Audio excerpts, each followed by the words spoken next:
Everyone, welcome back again. My name is Suryansh and watching Suryansh Prashant Awasthi YouTube channel. दोस्तों, super TET 2023 में होने की जो उम्मीद है उसमें कहीं ना कहीं बढ़ोतरी जरूर है। अब शक की कोई गुंजाइश नहीं रह गई है। जैसे आयोग का गठन हो गया है, हर चीज़ सिस्टमैटिक पैटर्न के साथ चल रही है। तो मैं आप सभी लोगों से कहूँगा कि आप अगर सुपर टेट की तैयारी में अभी भी कोई भी कमी रख रहे हैं तो उसको खत्म कर दीजिएगा और अपनी तैयारी पर फोकस करिएगा, क्योंकि जब तक आप फोकस नहीं करेंगे तब तक आपको ये सुपर टेट का एग्जाम जो आसान लग रहा है पर इतना आसान दोस्तों नहीं है। ये चीज़ आप 100% नोट डाउन करके रख लीजिएगा, क्योंकि जो पिछली बार बेचारे स्टूडेंट्स रह गए थे उनसे आज की डेट में पूछेगा, वो एक एक दो दो नंबर जब कट ऑफ बनता है तो यही एक एक दो दो नंबर ऐसे होते हैं जो आपको एक सरकारी नौकरी दे भी सकते हैं और ये सरकारी नौकरी छीन भी सकते हैं। तो इस वजह से आप लोग हर एक चीज़ सिस्टमैटिक के पैटर्न के साथ करिएगा। यहाँ पर आज इस वीडियो में मैं कवर अप करने वाला हूँ क्या सिलेबस रहने वाला है, कितने क्वेश्चन, कितनी मार्किंग, क्या टाइमिंग, क्या कट ऑफ, हर एक चीज़ बताऊंगा।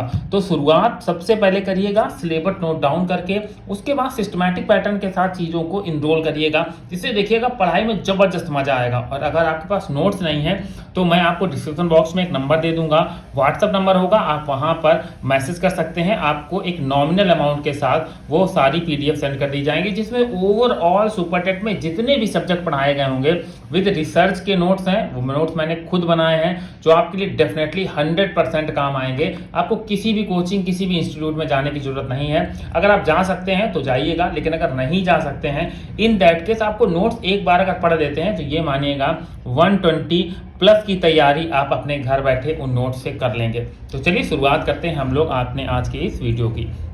अगर सिलेबस के बारे में बात करें तो इसके बारे में थोड़ा सा बाद बात करेंगे। सबसे पहले बात कर लेते हैं कि एज लिमिट क्या रहती है। दोस्तों, एज लिमिट 21 से 40 वर्ष होती है। रिलैक्सेशन आपको कैटेगरी के हिसाब से मिल जाता है, OBC हो, SC ST हो। तो यहाँ पर जो ये जनरल की एज है वो होती है 21 से 40 वर्ष। तो अगर आप इसके बीच आते हैं तो आप इस सुपर टेट के फॉर्म को फिल कर सकते हैं। क्वेश्चन की बात करें तो क्वेश्चन 150 क्वेश्चन आपको यहाँ पर देखने मिलते हैं और इनकी मार्किंग भी 150 ही होती है, मतलब एक क्वेश्चन बराबर एक नंबर। और इसके साथ मैटर करती है टाइमिंग। तो सुपर टेट में एक चीज मुझे काफी अच्छी लगती है कि टाइमिंग का बैलेंस बहुत अच्छा दिया है। अगर स्टूडेंट ने अपना थोड़ा भी समय लगाया है, पढ़ाई में फोकस होकर किया है, तो टाइमिंग बहुत मैच करती है कि 150 क्वेश्चन, 150 नंबर और 150 मिनट, मतलब हर चीज का 1:1:1 का रेशियो होता है, जो कि काफी बैलेंस्ड होता है। तो आपको सबसे पहले अपने सवाल को या क्वेश्चंस को पढ़ के समझ के हल करने के लिए अपनी एक्यूरेसी को आज से ही डेवलप करना होगा कि आप कोई भी क्वेश्चन हो उसे 1 मिनट में पढ़ें और उसको उसी 1 मिनट के अंदर अंदर सॉल्व कर लें उस क्वेश्चन को। तो ये परफेक्शन आपको आज से ही लेकर आना है। अब बात करते हैं पासिंग की कि क्या होती है पासिंग। दोस्तों देखिए, जनरल कैंडिडेट हैं अगर तो 97 नंबर तो आपको 100% आपके इस सुपर टेट के एग्जाम में चाहिए ही, क्योंकि जब तक आप ये 97 नहीं लेके आएंगे तब तक आप पूरी लिस्ट में कहीं भी कम्पिटिट नहीं कर पाएंगे, मतलब आप इस लिस्ट से बाहर हो जाने वाले हैं। अगर इसके ऊपर आते हैं तब आपका कहीं ना कहीं कंपटीशन में एक योगदान होता है, उसमें आपके लड़ने का मौका मिलता है। और अगर आप अदर हैं, जैसे OBC हैं, SC ST हैं या कोई और अदर हैं, तो यहाँ पर आपको 90 नंबर की मार्किंग का कट ऑफ देखने को मिलता है। इसके बाद आप इस सुपर टेट की दौड़ में जो कट ऑफ वाली दौड़ चलती है उसमें शामिल हो पाते हैं। ये तो हो गया हमारा कट ऑफ जो पासिंग का होता है, और ये लाना 100% कंपलसरी होता है। अगर आप पहली बार सुपर टेट देने जा रहे हैं तो ये कुछ चीज़ें दिमाग में बिल्कुल सेट कर लीजिएगा, क्योंकि दोस्तों बहुत इंपॉर्टेंट चीज़ें हैं ये आपकी। अब बात करते हैं कि क्या क्या हमें इसके लिए चाहिए होता है कि जब हम सुपर टेट का एग्जाम के लिए एलिजिबल हो सके। दोस्तों, आपके अगर 10th 12th BSc किए हैं, B.Ed करे हैं, D.Led किए हैं, देखिए यहाँ पर मैंने लिखा है कि आप B.Ed करे हैं, B.Led किए हैं, D.Led किए हैं, ये चीज़ें किए हैं तो आप इसके लिए एलिजिबल होते हैं। पर इसकी एलिजिबिलिटी के साथ ही आपको अगर उत्तर प्रदेश के हैं तो UP टेट का एग्जाम पास होना चाहिए। जनरल के लिए इसकी कैटेगरी 90 होती है, तो अगर 90 नंबर है तो आप UP टेट का एग्जाम पास हैं। और CTET में भी आपको 90 नंबर ही पासिंग मार्क के रूप में कंसीडर किए जाते हैं। तो ये सारी डिग्रियां और डिप्लोमा होने के साथ ही आपको यहाँ पर CTET और UP टेट आपका क्लियर होना चाहिए। और एक अच्छी चीज़ और देखने को मिलती है कि कोई भी निगेटिव मार्किंग नहीं होती, मतलब आपके पास अगर 150 क्वेश्चन आपके सामने हैं तो आप सारे क्वेश्चन अटेम्प्ट कर सकते हैं। आपको किसी भी प्रकार का लॉस यहाँ पर नंबर का देखने को नहीं मिलता है। तो ओवरऑल तो ये बात हो गई ओवरव्यू की, और ये ओवरव्यू ही काफ़ी इंपॉर्टेंट होता है। तो अब बात कर लेते हैं सब्जेक्ट्स के बारे में, क्योंकि सब्जेक्ट का पूरी एक लंबी सी लिस्ट है। एक एक सब्जेक्ट के बारे में बताता हूं कि कहां से आपको पढ़ना है, और अगर आप चाहते हैं तो आप नोट्स भी ले सकते हैं। बहुत ही नॉमिनल कॉस्ट पे आपको सारे पीडीएफ देखने को मिल जाएंगे, जो आपको अच्छे अच्छे इंस्टीट्यूट में भी आपको ऐसे नोट्स बनाने को नहीं मिलेंगे। ये समझ लीजिएगा, ये बहुत इंपॉर्टेंट बात है, और ये मेरी गारंटी है कि ऐसे नोट्स आपको बहुत ही रेयरली कोई देगा, अगर दे पाएगा, क्योंकि शॉर्ट्स नोट होने चाहिए और कॉन्सेप्चुअल होने चाहिए। नोट्स तो बहुत मिल जाते हैं कि 10-10 पेज के एक एक चीज टॉपिक 10-10 पेज में कवर अप कर रहे हैं। अब जो चीज दिमाग में ही नहीं जाएगी उसको हम लेकर करने से फायदा क्या है। तो कॉन्सेप्चुअल बेस आपको हर एक चीज देखने को मिलेगी। सब्जेक्ट की बात करें तो सबसे ज्यादा आपकी लैंग्वेज मतलब भाषा यहाँ पर एक बहुत ही इंपॉर्टेंट रोल अदा करती है, क्योंकि ये 40 नंबर की आती है, और इस भाषा में एक नहीं आपको तीन मतलब हिंदी, इंग्लिश और संस्कृत, इन तीनों के जो कंबाइंड मार्किंग है वो करीब 40 नंबर की होती है। और अगर ओवरऑल एक नंबर रेशियो निकालें तो ये मानिएगा 13-13 नंबर के अप्रॉक्स में आपको इन सारे सब्जेक्ट का डिवाइडेशन देखने को मिलता है। तो आप अपनी सबसे पहले लैंग्वेज के ऊपर कमांड बनाना शुरू करिएगा। हिंदी पर मोस्टली लोगों की होती है, पर दोस्तों मान लीजिए आपने अगर 13 नंबर क्वेश्चन आ रहे हैं तो हिंदी पर लोग 7 से 8 क्वेश्चन नहीं कर पाते हैं और हिंदी को इग्नोर कर देते हैं। तो ऐसा मत करिएगा। हिंदी हो, संस्कृत हो, इंग्लिश हो, इन तीनों के आपको हमारे पास से नोट्स भी मिल जाएंगे, और इनको अगर नोट्स आप नहीं लेना चाहते तो आप बुक से इनके बारे में बहुत ही अच्छे से और बहुत ही डीप पढ़ाई करें। ये बहुत ज़्यादा इंपॉर्टेंट हो जाता है, क्योंकि 40 नंबरों का सवाल होता है। इसके बाद बात आती है साइंस की। साइंस में आपकी फिजिक्स हो, केमिस्ट्री हो, बायोलॉजी हो, इन तीनों का कंबाइंड कॉम्बिनेशन आपको इस 10 नंबर में देखने को मिलता है। इसके साथ ही पर्यावरण और सामाजिक विज्ञान, इससे भी आपको 10 क्वेश्चन देखने को मिलते हैं, जो कि पूरे 10 नंबर के होते हैं। कई बार सिलेबस थोड़ा इधर उधर हो जाता है, पर मोस्टली ये चलता एक लाइन के बीच में है, थोड़ा अप डाउन होता है। अगर आपने प्रॉपर पढ़ाई की है, प्रॉपर समझा है चीज़ों को, तो डेफिनेटली आपको किसी भी प्रकार की कोई दिक्कत नहीं होने वाली। इसके बाद साइकोलॉजी, जिसको हम लोग सीडीपी कहते हैं। सीडीपी यहाँ पर 30 नंबर की आती है, पर इसको इन्होंने 3 पार्ट में डिवाइड कर दिया है कि इसके टॉपिक को अलग अलग कर दिया है। पहला शिक्षण कौशल हो गया, बाल मनोविज्ञान हो गया, और जीवन कौशल हो गया। शिक्षण कौशल में अगर बात करें इंपॉर्टेंट पढ़ने की, तो ज़्यादा से ज़्यादा आपको 80 पेज, मैक्स टू मैक्स अगर आप 80 पेज पढ़ लेते हैं तो ये मानिएगा कि अब 10 नंबर आपके कहीं नहीं हिलने वाले। सेम चीज़ आपकी बाल मनोविज्ञान के साथ होने वाली है, और सेम चीज़ आपके जीवन कौशल के साथ होने वाली है।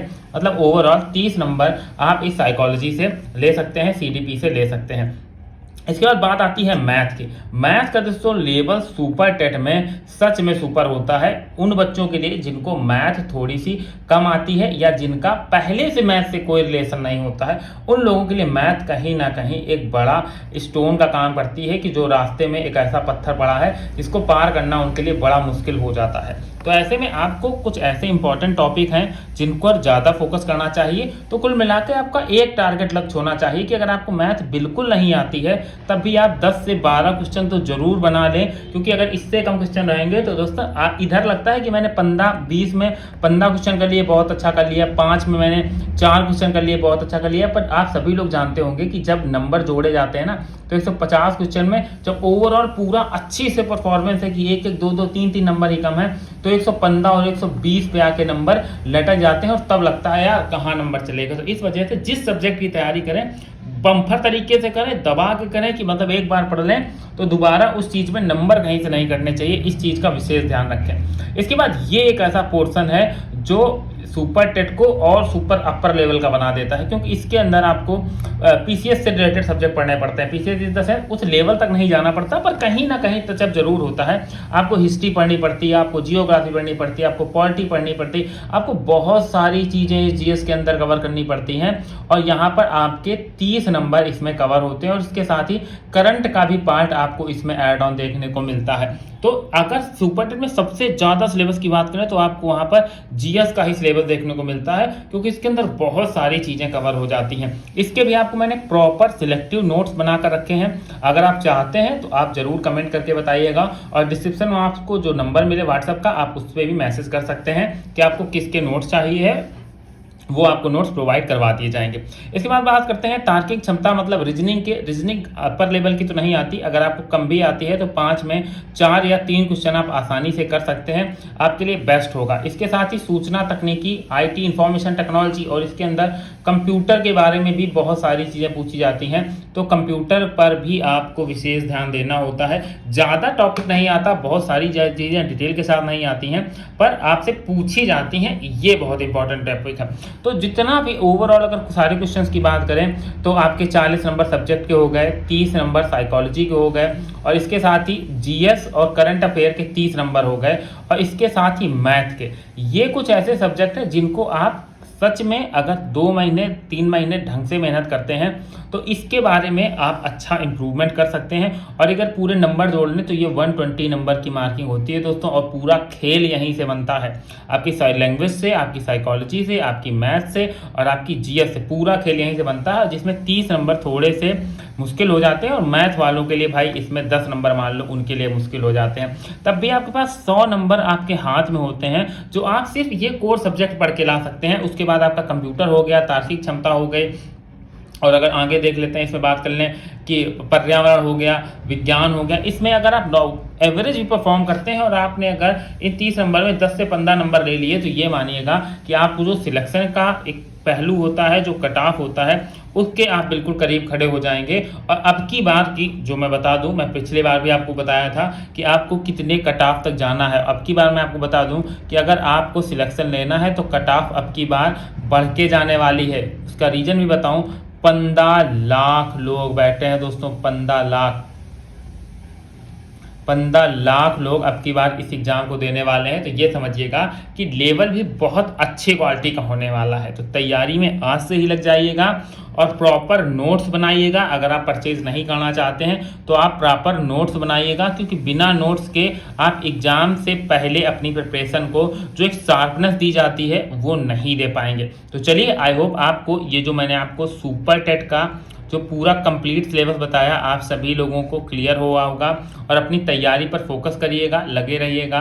और दोस्तों, उम्मीद तो पूरी है कि 2023 में आप सभी लोगों को वैकेंसी देखने को मिलेगी और आपको सरकारी नौकरी भी मिलेगी। तो चलिए, समाप्त करते हैं आज के इस वीडियो को। मिलते हैं नेक्स्ट वीडियो में कुछ नई अपडेट के साथ। तब तक चैनल पर नए थे तो सब्सक्राइब कर दीजिएगा, और वीडियो अच्छा लगा हो तो दोस्तों लाइक एंड शेयर करना मत भूलिएगा।